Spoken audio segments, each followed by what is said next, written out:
Welcome back. आज का जो टॉपिक है this is about cell membrane और प्लाज्मा मेम्ब्रेन। सो एक कंप्लीट डिस्कशन होगी इसके ऊपर, डिफरेंट मॉडल्स, उसके बाद कंपोजिशन, प्रोटीन, लिपिड, कार्बोहाइड्रेट, उसके different roles, the most acceptable model and then the function of plasma membrane. तो गौर से देखते जाए मेरी तरफ। सबसे पहले हम देखते हैं प्लाज्मा मेम्ब्रेन के डिफरेंट मॉडल्स। स्टार्ट से डेवलपमेंट हो रही है और एक एक करके डिफरेंट साइंटिस्ट ने डिफरेंट मॉडल्स प्रपोज किए हैं, जिसमें से एंड पे 1972 में मोस्ट एक्सेप्टेबल मॉडल जो है ये आया है। द वेरी फर्स्ट वन, जो सबसे पहला मॉडल प्रपोज हुआ था, यहाँ पे पहली चीज हम लिख लेते हैं डिफरेंट मॉडल्स। और ये डिफरेंट मॉडल्स जो प्रपोज हुए हैं, ये वक्तन बवक्तन इसकी साथ साथ डेवलपमेंट हो रही है।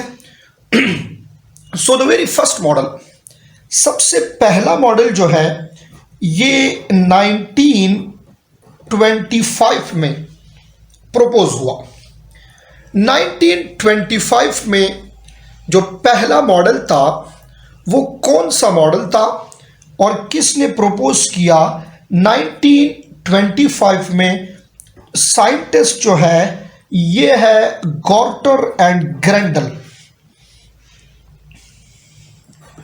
गॉर्टर एंड ग्रेंडल, इन्होंने सबसे पहला मॉडल प्रपोज किया है। अच्छा, इस मॉडल में किस चीज का जिक्र हुआ है, कौन सी चीजों को इन्होंने एक्सप्लेन किया है? तो इन्होंने सिर्फ और सिर्फ इसमें लिपिड बाइलेयर का जिक्र किया है। यहां पे सिर्फ और सिर्फ लिपिड बाइलेयर्स जो है इसको डिस्कस किया था। तो जो ये कंप्लीट मॉडल नहीं था, स्टार्ट में ये मॉडल प्रपोज हुआ। देन इसके बाद, इससे ठीक 10 साल बाद 1935 में एक सेकंड मॉडल आया। और ये सेकंड मॉडल जो है ये किसने प्रपोज किया था? तो second model was proposed by Daniel and Davson. अच्छा, इस मॉडल में इन्होंने क्या एक्सप्लेन किया, अब देखते जाए। पहले जो मॉडल है उसमें लिपिड बाइलेयर को एक्सप्लेन किया गया, फिर साथ साथ डेवलपमेंट हो रही है। कैसे डेवलपमेंट हो रही है? यानी इसी मॉडल को उठा के 1935 में इन्होंने जो मॉडल दिया, इसमें दो चीजें थी। एक, इन्होंने एक्सप्लेन किया लिपिड बाइलेयर एंड इसके साथ प्रोटीन। यानी पहले मॉडल में सिर्फ लिपिड बाइलेयर था, सेकंड मॉडल में लिपिड बाइलेयर भी आ गया और प्रोटीन का भी जिक्र हुआ। देन थर्ड मॉडल, जो थर्ड मॉडल प्रपोज हुआ है वो कौन सा मॉडल है और किसने प्रपोज किया है? 1959 में एक मॉडल प्रपोज हुआ। उस मॉडल को कहा जाता है यूनिट मेम्ब्रेन मॉडल। और किसने प्रपोज किया? रॉबर्टसन ने। रॉबर्टसन ने यह मॉडल प्रपोज किया। और इस मॉडल में किस चीज का जिक्र है? इसको असल में कहा जाता है unit membrane. Unit membrane model, इसमें और जो रिसेंट हमारे पास मॉडल है इसमें फर्क है। भाई गौर से मेरी बात सुने। According to unit membrane model, जो लिपिड बाइलेयर है उसके अंदर ये प्रोटीन फिक्स है। According to Robertson unit membrane model, जो लिपिड बाइलेयर है उसमें ये प्रोटीन्स क्या है? ये फिक्स है। ठीक है। फिर ऐसे हुआ कि 1972 में एक और मॉडल प्रपोज हुआ, जिसको प्रपोज किया था सिंगर एंड निकोलसन ने। सिंगर एंड निकोलसन ने इसको प्रपोज किया। और ये मॉडल जो है इसको कहा जाता है fluid mosaic model. Fluid mosaic model. अब जरा गौर से देखिए मेरी तरफ। This is chronological development. कैसे डेवलपमेंट है ये? सबसे पहले मॉडल में आप देखें तो 1925 में लिपिड बाइलेयर को इन्होंने एक्सप्लेन किया कि ये सिर्फ लिपिड्स है। 1935 में क्या डेवलपमेंट हुई, उन्होंने प्रोटीन इन्वेंट किए साथ। फिर 1959 में रॉबर्टसन ने क्या किया, उसने कहा कि ये लिपिड के इर्द गिर्द लिपिड है और दरमियान में ये प्रोटीन जो है ये फिक्स है लाइक अ सैंडविच। एंड 1972 में फिर सिंगर एंड निकोलसन ने एक मॉडल दिया जिसको कहा जाता है फ्लूइड मोज़ेक मॉडल। अब याद रखें कि ये जो फ्लूइड मोज़ेक मॉडल है हमारे पास, यहाँ पे जो आज हम सेल मेम्ब्रेन पढ़ेंगे ये फ्लूइड मोज़ेक मॉडल के मुताबिक है। और मैं लिख देता हूँ MCQs के लिए कि this is the most acceptable model. Most acceptable model, in 4 models में से ये सबसे एक्सेप्टेबल मॉडल था जनाब। अब देखें, according to fluid mosaic model, cell membrane को या प्लाज्मा मेम्ब्रेन को हम कैसे डिफाइन करेंगे, गौर करें इस बात की तरफ। According to fluid mosaic model, ये जो प्लाज्मा मेम्ब्रेन है या cell membrane, this is a sea of lipid. गौर करते जाएं इसकी तरफ। Cell membrane is a sea of lipids, और क्या हो रहा है उसमें, in which proteins are floating. Now look at the difference between Robertson model and Singer and Nicolson model. Robertson के यूनिट मेम्ब्रेन मॉडल में इसने कहा कि ये लिपिड्स के दरमियान ये प्रोटीन क्या होंगे, फिक्स होंगे। But according to fluid mosaic model, ये प्रोटीन्स इसमें क्या कर रहे हैं, फ्लोट कर रहे हैं। क्लियर है, प्रोटीन जो है ये फ्लोट करेंगे इसमें। अब डायग्राम से ये चीज़ आपको और क्लियर हो जाएगी। उससे पहले जब हम फ्लूइड मोज़ेक मॉडल ड्रा करें, इससे पहले आपने यहाँ इसकी कंपोजिशन देख लेनी है कि according to fluid mosaic model cell membrane के अंदर कौन कौन सी चीज़ें कितनी कितनी परसेंटेज में मौजूद है। गौर करें। नंबर 1, सबसे पहली चीज़ इसमें मौजूद है हमारे पास लिपिड्स। लिपिड्स की जो परसेंटेज है ये है 20 to 40%। फिर आ जाए, इसमें मौजूद है प्रोटीन्स। तो प्रोटीन्स की जो परसेंटेज है वो है 40 to 60%। फिर आ जाए इसमें ये प्रोटीन्स जो है ये 60 to 80%। ठीक है, प्रोटीन्स 60 to 80%। इसके बाद इसमें मौजूद है कार्बोहाइड्रेट्स। तो कार्बोहाइड्रेट नेग्लिजिबल 2 to 3%, ये इसकी मैक्सिमम परसेंटेज आपके बुक में परसेंटेज मौजूद नहीं है। ठीक है, इसके साथ साथ कुछ और भी छोटी छोटी चीज़ें जो है इसके अंदर मौजूद है। जिस तरह के आप ले लें, इसमें एक कोलेस्ट्रॉल इसके ऊपर जो है ये मौजूद है। 2 तरह के डिफरेंट प्रोटीन्स है, इंट्रिंसिक एक्सट्रिंसिक वगैरह, इसके ऊपर बात करेंगे। अब जरा गौर से मेरी तरफ देखें, सेल मेम्ब्रेन कौन कौन से सेल्स में मौजूद होगा, सेल मेम्ब्रेन कौन कौन से सेल में मौजूद होगा और कहां मौजूद होगा, प्रेजेंस इसकी कहां होगी। गौर करें। Number 1, in case of animal cell, animals में यह सेल मेम्ब्रेन होगा outermost, the outermost layer is cell membrane. अगर आप प्लांट्स की तरफ आए और प्लांट्स में देखें तो भाई प्लांट्स में जो आपको सेल मेम्ब्रेन मिलेगा वो कहां पे होगा, वो होगा inner to cell wall, inner to cell wall. तीसरी बात, क्या ये सेल मेम्ब्रेन प्रोकैरियोट में होगा या नहीं, तो याद रखें कि प्रोकैरियोट्स में सेल मेम्ब्रेन प्रेजेंट होता है।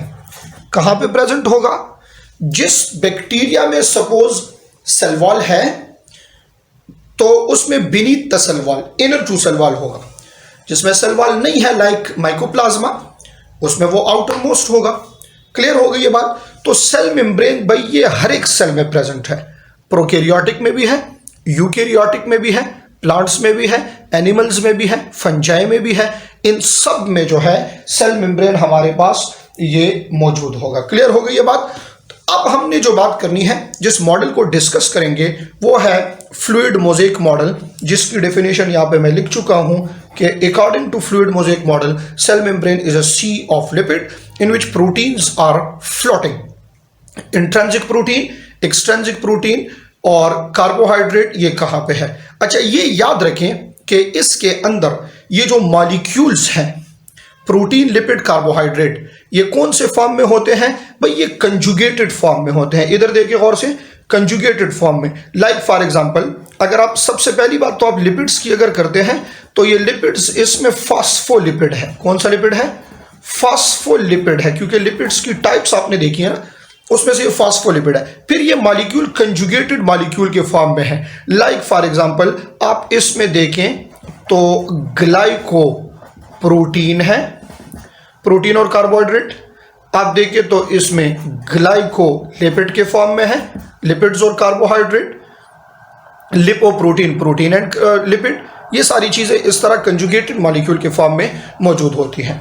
अब जरा मेम्ब्रेन को ड्रा कर लेते हैं और इसमें इंट्रिंसिक, एक्सट्रिंसिक, कार्बोहाइड्रेट, लिपिड, सारी चीजों को अलग अलग से इसमें हम देखते हैं। गौर करते जाए मेरी तरफ, ताकि हर एक चीज जो है वो आपके सामने क्लियर हो। जरा गौर से देखिए मेरी तरफ। अब जो मैं मॉडल ड्रा करने लगा हूं, this is according to fluid mosaic model, Singer and Nicolson. The very first thing देखिए मेरी तरफ, ये आपके पास है भाई लिपिड बाइलेयर। पहले बनाते हैं लिपिड बाइलेयर, ठीक है। ये रेड कलर का जो है ये आपके पास बन गया है लिपिड। ये एक लेयर बन गया लिपिड का, और यहाँ बना लेते हैं ये इसका सेकंड लेयर, ठीक है। ये बन गया है सेकंड लेयर। अब आप ज़रा गौर से देखें, ये लेयर जो है ना, अगर आपसे पूछा जाए कि कौन से टाइप का लिपिड है, चूँकि जो आपके बुक में 5 डिफरेंट टाइप के लिपिड्स हैं, तो ये लिपिड कौन सा लिपिड होगा? ये होगा जनाब फॉस्फोलिपिड, फॉस्फोलिपिड, जिसका हेड रीजन जो है वो आपके पास हाइड्रोफिलिक है, ठीक है। तो ये लिपिड बाइलेयर हो गया आपका। ये एक लेयर फॉस्फोलिपिड का, ये दूसरा लेयर फॉस्फोलिपिड का। तो मैं लिख लेता हूं फॉस्फोलिपिड बाइलेयर। आराम आराम से एक एक चीज को समझे, ठीक है, ताकि आप इसको सीख सकें। अब इसमें प्रोटीन्स कहाँ है? तो 2 जगहों पे मैं प्रोटीन ड्रा करूंगा। उससे पहले आपको यह समझना होगा कि ये इनसाइड है, यानी इस साइड पे साइटोप्लाज्म है, ठीक है। इस साइड पे साइटोप्लाज्म है, और ये इस सेल का क्या है? ये आउटसाइड है, ताकि आपको फिर ये पता चल सके कि ये जो एक्सट्रिंसिक प्रोटीन का हम जिक्र करते हैं, पेरिफेरल प्रोटीन या मेम्ब्रेन प्रोटीन, ये कौन सा प्रोटीन है, ताकि इसको का अंदाजा आपको फिर हो सके। गौर से, एक प्रोटीन जो है जनाब वो इस लिपिड का जो लेयर है ना, इसके दरमियान में होगा। एक प्रोटीन इसके दरमियान में होगा। कैसे? जरा मैं इसको और थोड़ा सा चेंज करके ड्रा करूं ताकि आपको ये समझ आ जाए। गौर से देखें, ये आपके पास लिपिड्स ही है, ठीक है, लिपिड बाइलेयर है ना। अब इसमें हमने एक्सट्रिंसिक और इंट्रिंसिक को ज़रा अलग करके ड्रा करना है, ताकि कंफ्यूजन बिल्कुल ना हो और आप मॉडल को समझ सकें और पेपर में आप आसानी से लिख सकें। देखें, एक प्रोटीन मैं ड्रा कर रहा हूं इधर, ये देखें, ये जो प्रोटीन है ना, ये एक्सट्रिंसिक प्रोटीन है। कौन से प्रोटीन है? सॉरी, इंट्रिंसिक प्रोटीन है। ये वाला प्रोटीन जो मैंने ड्रा किया है ये इंट्रिंसिक प्रोटीन है। तो मैं लिख रहा हूं कि ये इंट्रिंसिक प्रोटीन जो है ना, इंट्रिंसिक, ये इस लिपिड बाइलेयर के दरमियान में मौजूद है। इंट्रिंसिक, इंट्रिंसिक, और this is also called integral protein. तो इस तरह ये इंटीग्रल प्रोटीन यहां पे आपके पास ये मौजूद है। अब क्वेश्चन ये है कि ये जो एक्सट्रिंसिक प्रोटीन होगा, ये एक्सट्रिंसिक प्रोटीन आपको कहाँ मिलेगा, और क्या ये एक्सट्रिंसिक प्रोटीन इस लिपिड बाइलेयर के साथ अटैच है या नहीं? ये चीज़ें सीखना इंतहाई इंपॉर्टेंट है ताकि कंसेप्ट बिल्कुल क्लियर हो। गौर करें, ये हो गया इंट्रिंसिक। फंक्शंस की बात बाद में करेंगे भाई, बिल्कुल आपने फोकस इस वक्त स्ट्रक्चर पे रखना है। फंक्शंस की बात बाद में करेंगे, लिपिड का क्या फंक्शन, प्रोटीन का क्या फंक्शन, इंट्रिंसिक का क्या फंक्शन, एक्सट्रिंसिक का क्या फंक्शन, कार्बोहाइड्रेट का क्या फंक्शन, ये सारी चीजें बाद में। एक प्रोटीन मैं इधर ड्रा कर रहा हूं, वो प्रोटीन असल में इस प्रोटीन के साथ अटैच है।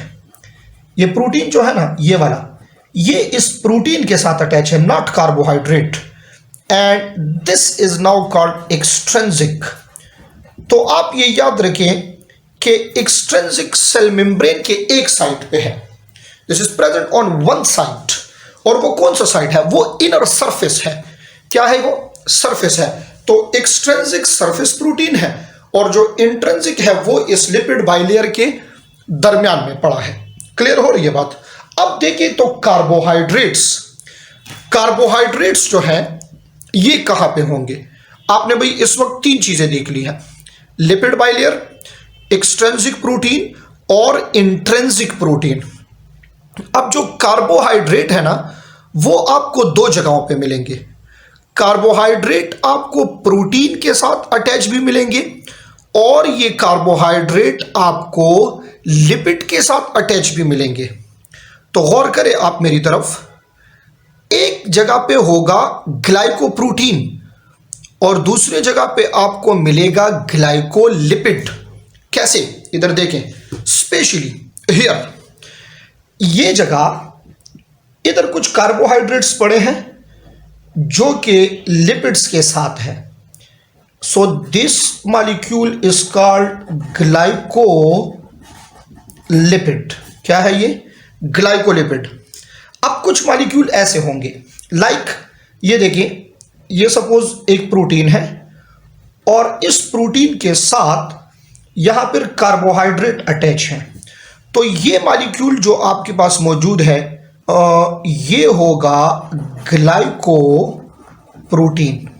तो कार्बोहाइड्रेट दो फॉर्म में है, ग्लाइकोलिपिड के फॉर्म में और ग्लाइकोप्रोटीन के फॉर्म में। क्लियर हो गई ये बात? इसके साथ साथ कुछ जगहों पे आपको कोलेस्ट्रॉल मिल जाएगा।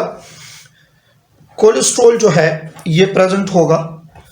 ये आपके पास तीन मेन चीजें हैं, हमने तीन चीजों का जिक्र करना है, क्योंकि कोलेस्ट्रॉल का जिक्र सिर्फ वो डायग्राम में लिखा है, बाकी उसको एक्सप्लेन नहीं किया गया कि कौन कौन सी चीजें हैं, ये क्या कर रहा है या इसका फंक्शन क्या है।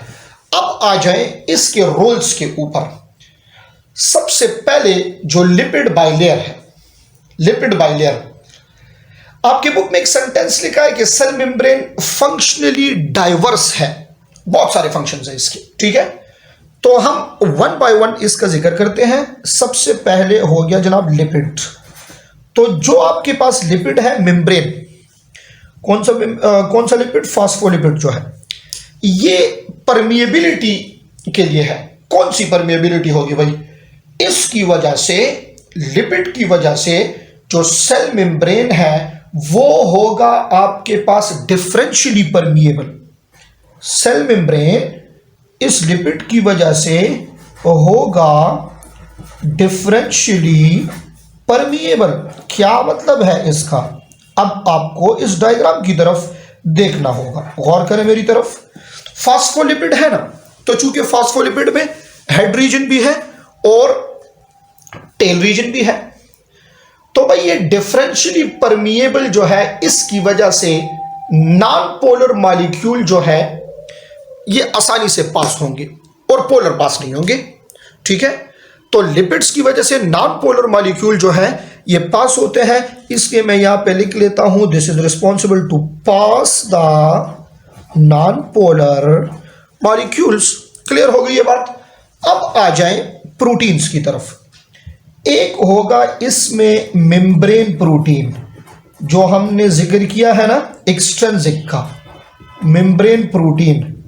तो आप ये देखें कि इस मेम्ब्रेन प्रोटीन का काम यहां पे क्या है। This membrane protein is responsible to make it selectively permeable. इसकी वजह से सेल मेम्ब्रेन सेलेक्टिवली परमिएबल हो। भाई सेलेक्टिव परमिएबिलिटी क्या है? सेलेक्टिव परमिएबिलिटी जो है it depends on internal concentration. Internal concentration क्या मतलब है इसका, जरा गौर से देखें। सपोज करें ये इनसाइड है ना, दिस रीजन इज इनसाइड, ऐसे ये इनसाइड है, ये आउटसाइड है। इस आउटसाइड पे बहुत सारे मॉलिक्यूल्स प्रेजेंट हैं, बट ये इनसाइड, चले इसको मैं यहां पे ड्रा कर लेता हूं ताकि आपको आसानी से समझ आ जाए। छोटा सा ड्रा कर लेते हैं कंसेप्ट क्लियर करने के लिए। ये आपके पास एक सेल है, इस सेल के अंदर इस रेड मॉलिक्यूल्स की कंसंट्रेशन सपोज ये 6 मैक्सिमम है। अब इस सेल के बाहर रेड बहुत ज्यादा है, हम तो कहते हैं from higher concentration to lower concentration होगा, बट इस वक्त क्या होगा and what is the role of protein and what is selective permeability. भाई सेलेक्टिव परमिएबिलिटी क्या है, अगर इंटरनल 100% सैचुरेटेड है, इंटरनल 100% कंप्लीट है, तो बाहर से ये चीजें इंटर नहीं हो सकती। अगर इन 6 में से मैं 2-3 बाहर निकाल लूं तो फिर तो ये 100% सैचुरेटेड नहीं है ना, तो बाहर से फिर एंट्रेंस होगी, बट बहुत ज्यादा की एंट्रेंस नहीं होगी, सिर्फ अंदर जितनी नीडेड है उसकी क्या होगी, उसकी एंट्रेंस होगी यहां पे आसानी से। तो भाई selective permeability mean it depend upon internal concentration. अगर इंटरनल में कम है तो ये इंटर हो सकता है, और अगर नहीं है कम तो इंटर नहीं हो सकता।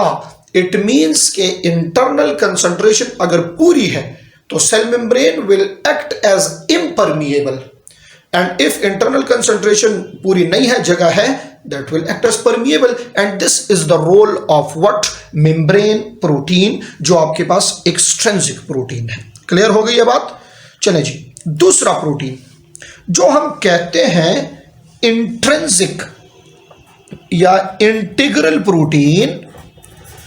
तो इंटीग्रल प्रोटीन का रोल क्या होगा भाई, इंटीग्रल प्रोटीन जो है हमारे पास ना, this is responsible for transportation, और मोस्टली चले इसको हम कहते हैं परमिएजेस।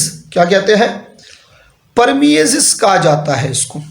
सो परमिएजेस असल में यहां पे क्या है, इज रिस्पॉन्सिबल फॉर ट्रांसपोर्ट। तो integral protein is responsible for which type of transport, diffusion, osmosis and active transport. Now what is active transport, जिसको पता नहीं है वो सुन ले। एक्टिव ट्रांसपोर्ट वो होता है जिस ट्रांसपोर्ट में एक्सपेंडिचर ऑफ एनर्जी होती है। एक्टिव ट्रांसपोर्ट वो ट्रांसपोर्ट है जिसमें एनर्जी क्या होती है, यूज होती है। तो इंटीग्रल प्रोटीन और परमिएज जो है ये आपके पास क्या है, responsible for diffusion, osmosis and active transport of ionic materials. Clear हो गई ये बात। कौन सी चीज रह गई है, मेम्ब्रेन कार्बोहाइड्रेट रह गए हैं। मेम्ब्रेन कार्बोहाइड्रेट जो है ये क्या करते हैं जनाब, ये दो काम कर रहे हैं। Membrane carbohydrate they are responsible for, they act as receptor site. सबसे पहले तो they act as receptor site. अब रिसेप्टर साइट किन चीजों के लिए, कौन सी चीजों को ये रिसीव करेगा, तो the most important one, they are responsible to receive change in hormones, that is why they are called HRS, hormone receptor site.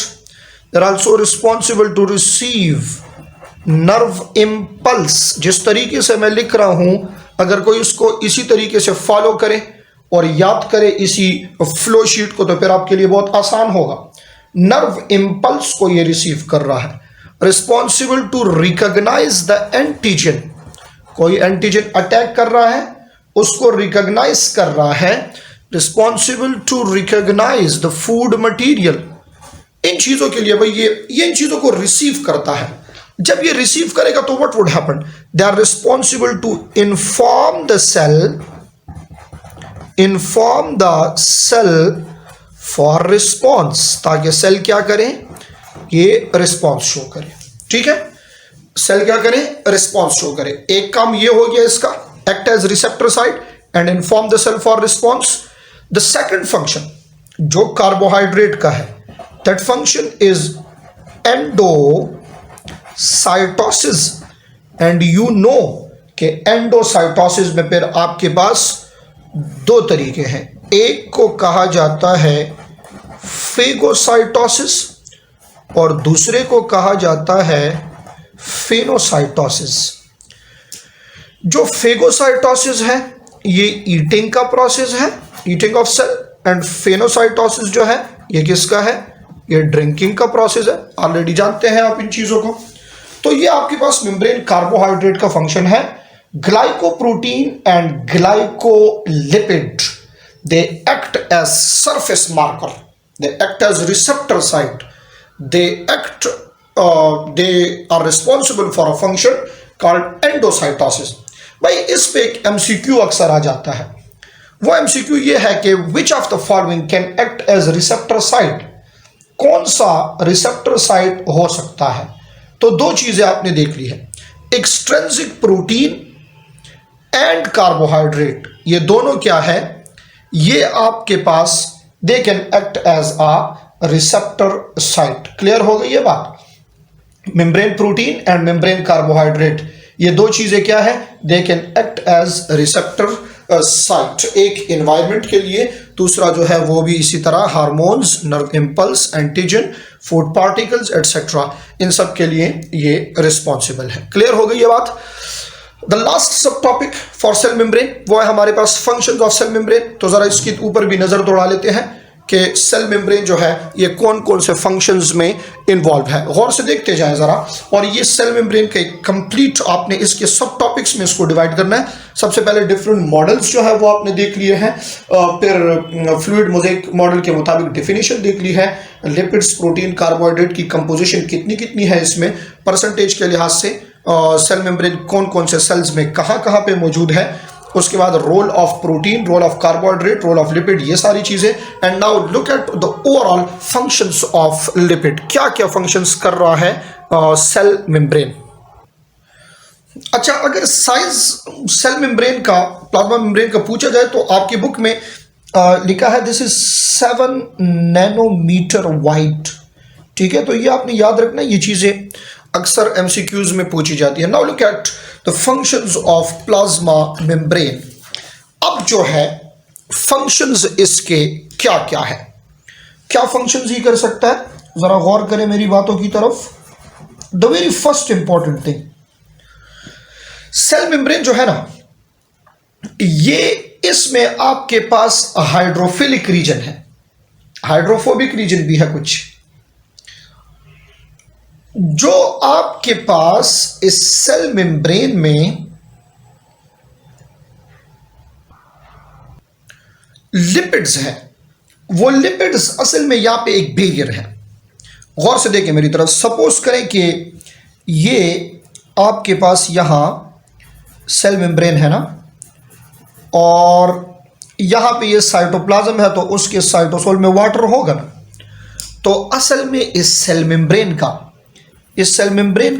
यहां पे मेन काम क्या है, ये एक बैरियर है। किस चीज के लिए? This is a barrier to the movement of molecules, water, glucose, amino acids etcetera. अगर ये ऐसे ना होता तो फिर ये वाटर जो है ना, ये फिर यहां से बाहर चला जाता। तो मेन चीज भाई ये है कि ये वाटर स्केपिंग को जो है यहां पे क्या कर रहा है, कंट्रोल कर रहा है, ताकि वाटर जो है ये इससे बाहर ना जा सके। बाकी डिफरेंट फंक्शंस जो क्लियर कट आसान से फंक्शंस हैं वो आप पेपर में लिख सकते हैं। Like for example the very important one, this is involve in excretion and secretion. भाई सिक्रीशन यूजफुल सब्सटेंसेस की होती है और एक्सक्रीशन जो है ये वेस्ट मटेरियल की होगी। तो cell membrane is involve in excretion of waste and this is involve in secretion of useful substances, दोनों की है। सिक्रीशन जो यूजफुल है उसमें आपके पास आ जाते हैं सम हार्मोन्स आ जाते हैं, इंजाइम्स आ जाते हैं। Hormone and enzyme are the very best example. ठीक है, और एक्सक्रीशन में जो इन्वॉल्व है, तो इसमें कौन सी चीज़ें आपके पास आ जाती है? वेस्ट लाइक यूरिया, इसके साथ साथ यूरिक एसिड एटसेट्रा, ये सारी चीज़ें ये वेस्ट मटेरियल है, ठीक है। Cell membrane is also involve in, this is responsible to obtain the nutrients, nutrients की इनटेक जो है ये करता है सेल मेम्ब्रेन। सेल मेम्ब्रेन जो है responsible for maintenance of ionic gradients, जो कि रिस्पॉन्सिबल है, जो कि इंपॉर्टेंट है किस चीज़ के लिए? मस्कुलर एक्टिविटी के लिए, नर्वस एक्टिविटी के लिए, ट्रांसपोर्ट ऑफ इम्पल्स के लिए, इन चीज़ों के लिए इंपॉर्टेंट है।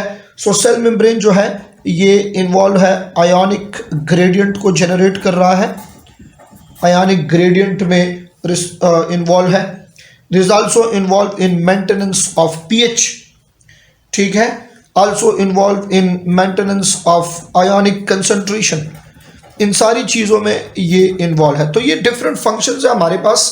अब आपने क्या करना है भाई, इन फंक्शंस को थोड़ा थोड़ा करके आप एक्सप्लेन कर सकते हैं, ठीक है। कुछ एमसीक्यूज जो है वो सेल मेम्ब्रेन के ऊपर आ जाते हैं अक्सर पेपर में। तो एमसीक्यूज के लिए द वेरी फर्स्ट थिंग, एक पॉइंट आपने याद रखना है, वो पॉइंट ये है कि मोस्ट एक्सेप्टेबल मॉडल ये कौन सा है।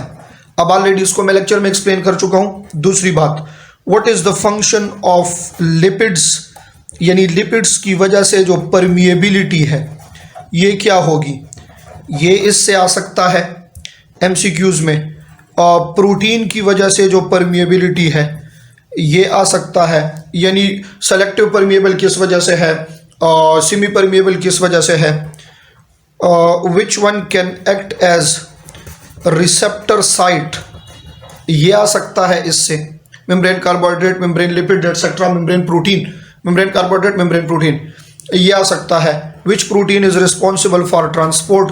तो भाई ये जितनी बातें हैं मैं ऑलरेडी एक्सप्लेन कर चुका हूँ लेक्चर के दरमियान में। ये सिर्फ पॉइंट्स आपके जहन में डाल रहा हूँ कि कौन से पॉइंट्स से इसके जो फंक्शन है, जो एमसीक्यूज है, इससे आ सकते हैं। फंक्शंस से एमसीक्यूज आ सकते हैं। अक्सर ऐसे एमसीक्यूज आता है, all are the function of lipids, lipid bilayer, या all of the function of plasma membrane except, तो वो एक अलग सी चीज़ लिखी होती है। तो इन चीज़ों का आपने ख्याल रखना है। This is all from the topic plasma membrane, and next हम जा रहे हैं ऑर्गेनेलिस की तरफ। तो इसको कवर कर लें और फिर नेक्स्ट लेक्चर जो है वो होगा ऑर्गेनेलिस के ऊपर। एक एक करके सारी ऑर्गेनेलिस को